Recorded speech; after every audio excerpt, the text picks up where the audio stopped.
Friday Sermon, 18th April 2025.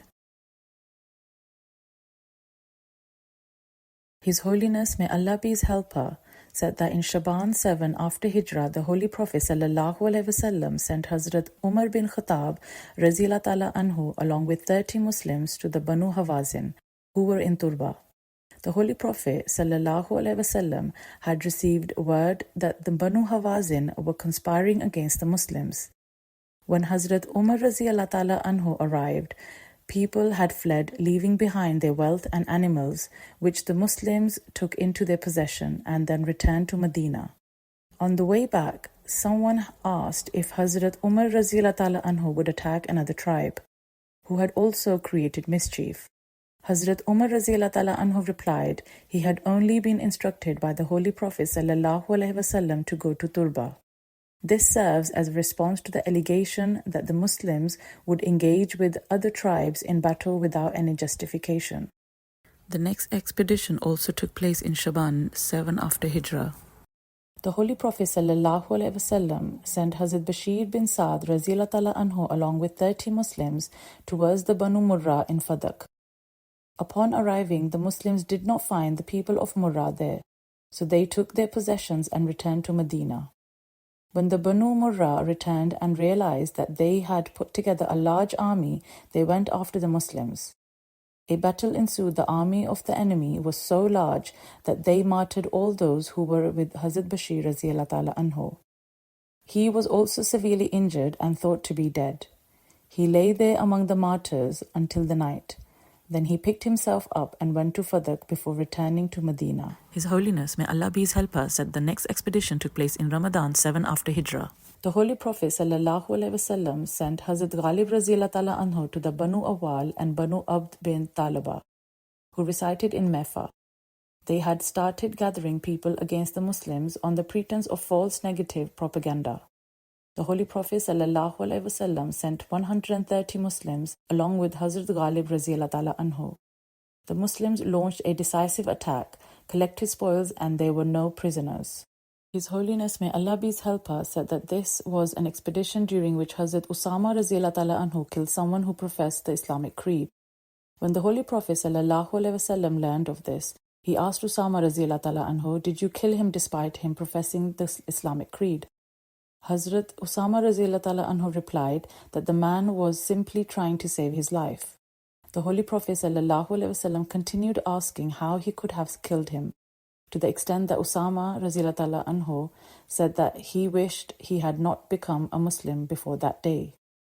According to another narration, the Holy Prophet ﷺ asked Hazrat Usama Raziyallahu Ta'ala Anhu whether he had opened the man's heart to see whether he was true in his profession or not. The Holy Prophet ﷺ instructed that the blood money be paid to the man's family.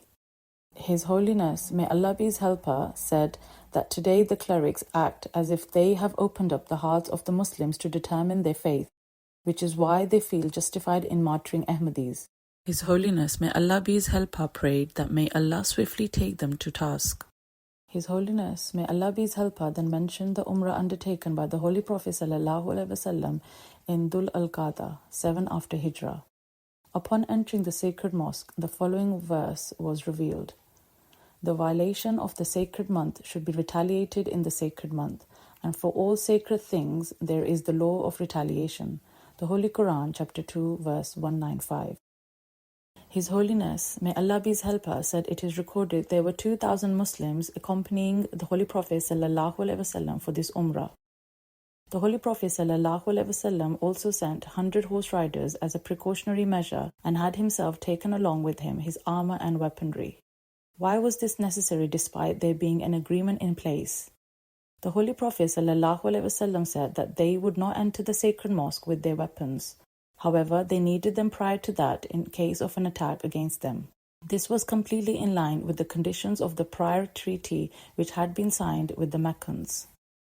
His Holiness, may Allah be his helper, said that as the Holy Prophet ﷺ was entering the sacred mosque, Hazrat Abdullah bin Rawaha Raziyallahu Ta'ala Anhu passionately began reciting some poetic couplets which could have incited the Meccans. Instead, the Holy Prophet ﷺ instructed him that he should say, "There is none worthy of worship except Allah. He is one. He has helped his servant and granted honor to his army. He alone defeated all other peoples.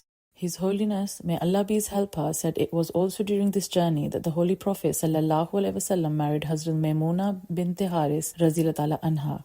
She had been a widow for some time, and Hazrat Abbas Raziyallahu anhu had suggested this marriage, which the Holy Prophet ﷺ accepted.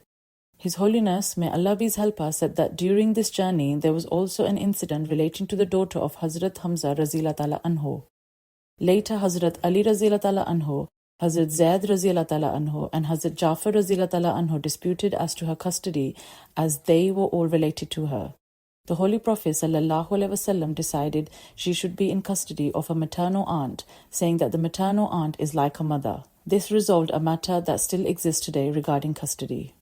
His Holiness, may Allah be his helper, said that another expedition was of Hazrat Ghalib bin Abdullah Laysi towards the Banu Mulaweh in Qadid, which took place in Safar 8 after Hijrah. The Holy Prophet ﷺ sent 15 Muslims alongside Hazrat Ghalib Raziyallahu anhu.